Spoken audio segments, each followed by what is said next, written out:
Pessoal, o dólar chegou em R$ 6 ontem, passou de R$ 6. E isso é uma preocupação muito grande, porque eu acho que isso significa a espiral da morte para o Brasil. Se a gente olhar qual que é o nosso cenário de recessão generalizada, moeda desvalorizando, governo gastando, lei, segurança, serviços públicos, todos na lona, no fundo do buraco, eu acho que isso é um sinal do que vai ser o nosso futuro. E para mim é especialmente interessante porque eu tive a oportunidade de morar na Venezuela de 2008 até 2010, no período que o Hugo Chávez ainda era presidente da Venezuela, e naquela época eu tive algumas experiências que hoje eu consigo comparar com a nossa realidade e elas são muito, muito parecidas.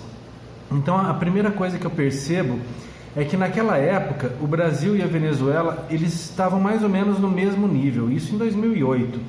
A moeda da Venezuela valia mais ou menos a mesma coisa que a moeda do Brasil valia em relação ao dólar. Era um pouquinho menos, mas quase que dava para fazer a conta de 1 para 1. Porém, no decorrer dos meses, eu vi na Venezuela uma deterioração da moeda que foi uma coisa tão rápida que as pessoas não tiveram chance de reagir, de buscar uma alternativa para evitar perder tudo que elas tinham. Então eu lembro, por exemplo, de um amigo que tinha comprado um carro, ele tinha comprado um Corsa, e ele estava orgulhoso demais do Corsa, porque na cabeça dele foi um investimento tão bom que ele comprou o Corsa e menos de um mês depois o Corsa já estava valendo muito mais. Então ele estava ganhando dinheiro naquele investimento, que era um Corsinha velho. E eu consegui perceber naquela época que o que estava acontecendo na verdade era o oposto daquilo. Ele não estava ganhando dinheiro, ele estava perdendo dinheiro, né? O dinheiro estava desvalorizando e por isso aquele carro velho dele estava ficando mais caro todo mês. E muita gente na Venezuela acreditava que realmente que carro era um investimento. E claro, existiam N outras políticas de governo que a gente pode comparar aqui com o Brasil hoje, mas eu acho que a principal delas era o fato do governo gastar demais e querer arrancar do povo todo o imposto que eles pudessem, sem dar nada em troca, né? A moeda desvalorizando, eles cobrando imposto, eles gastando com eles mesmos, eles que eu digo, o governo, gastando com o exército, com propaganda, e o país mesmo afundando cada vez mais, os serviços públicos afundando cada vez mais, os hospitais, era uma tristeza. E aí, com o passar do tempo, a deterioração da moeda começou a ficar tão forte que o governo se viu obrigado a tomar algumas atitudes, que aqui no Brasil a gente já viu no passado, mas que hoje parecem coisa que está muito distante de nós. Eu não sei, né? Nada é impossível. Mas o que o governo da Venezuela fez?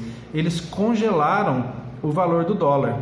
Então o dólar continuou subindo na prática, mas na canetada o preço do dólar estava fixo. Então o que acontecia? Se você fosse comer uma pizza, por exemplo, com seu cartão de crédito e você passasse o seu cartão de crédito internacional, no caso aqui eu estava no Brasil comprando uma pizza na Venezuela, se eu passasse o cartão de crédito lá em bolívares, a cotação que eu pagava de dólar era uma cotação absurda. Então saía, por exemplo, uma pizza $50, R$200.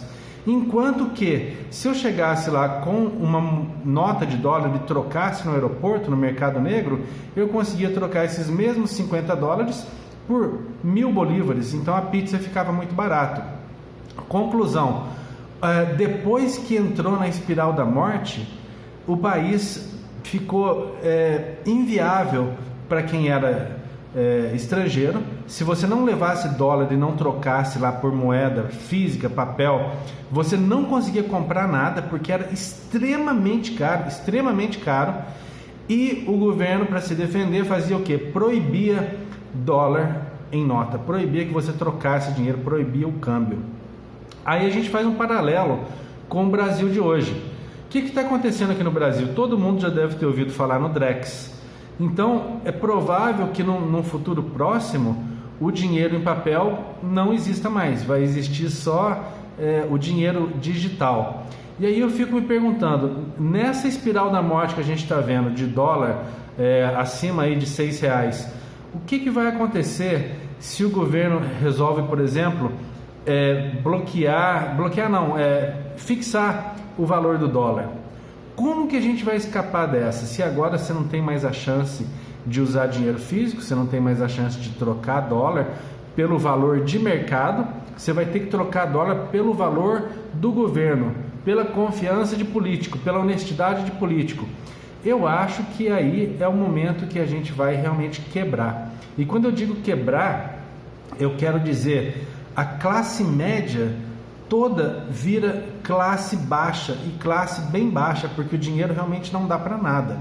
Na Venezuela, o salário das pessoas mal dava para pagar a cesta básica. O salário que eu estou dizendo era de engenheiros, de pessoas que trabalhavam com marketing, de advogados, que trabalhavam no melhor escritório no escritório da melhor área da cidade. O dinheiro deles basicamente era para comprar cesta básica, pagar a conta de luz e acabou.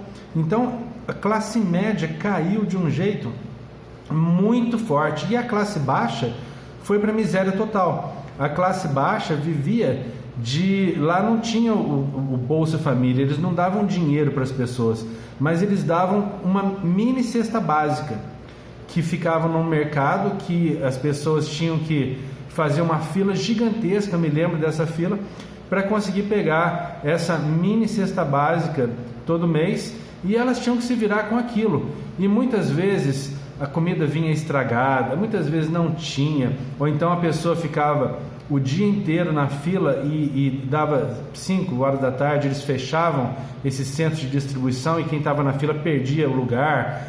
Existia todo tipo de corrupção e de coisas ruins para a população. Então a minha preocupação com o Brasil agora é essa, é se a gente vira Venezuela ou não, porque isso acontece de uma forma muito rápida. Como eu tinha dito, a minha experiência na Venezuela foi de 2008 ao final de 2010, foram quase 3 anos. E quando eu cheguei lá pela primeira vez, o Brasil e a Venezuela, a moeda, elas estavam muito parecidas, muito pareadas em relação ao dólar, e os salários e o custo de vida também era muito parecido. Mas quando eu saí da Venezuela no final de 2010, a situação era muito diferente. O dinheiro da Venezuela tinha desvalorizado 10 vezes talvez, então não valia mais nada.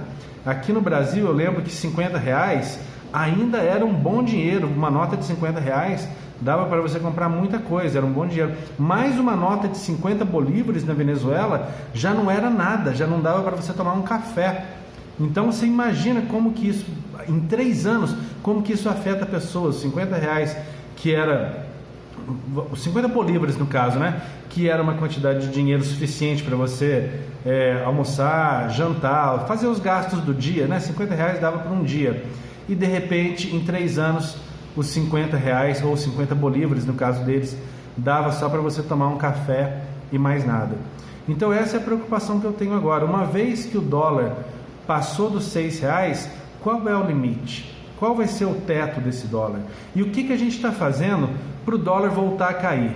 Esse pacote que foi anunciado ontem é um pacote que eu acho que não tem efeito nenhum, porque a gente vai isentar muita gente de pagar imposto, então vai faltar dinheiro para o governo. Lógico que isso é para 2026, tem que ser aprovado e tal, mas a ideia é o quê? Isentar pessoas de pagar imposto e cobrar dos ricos. Em nenhum lugar do mundo isso deu certo, né? Os ricos, eles têm formas de deixar o dinheiro guardado, de não pagar imposto, e o pobre não. Então quem vai pagar a conta mesmo é o pobre. Enquanto isso, o governo continua gastando. Então é menos arrecadação para mais gasto. A cotação do dólar vai refletir isso. E é importante que quando isso acontece, a gente não sente na mesma hora. Leva 6 meses para a gente sentir os efeitos. Então vamos esperar e ver o que está acontecendo. Beleza? Se você quiser mais insights sobre economia, se inscreve aí no canal, deixa seu like e a gente se vê. Beleza? Valeu!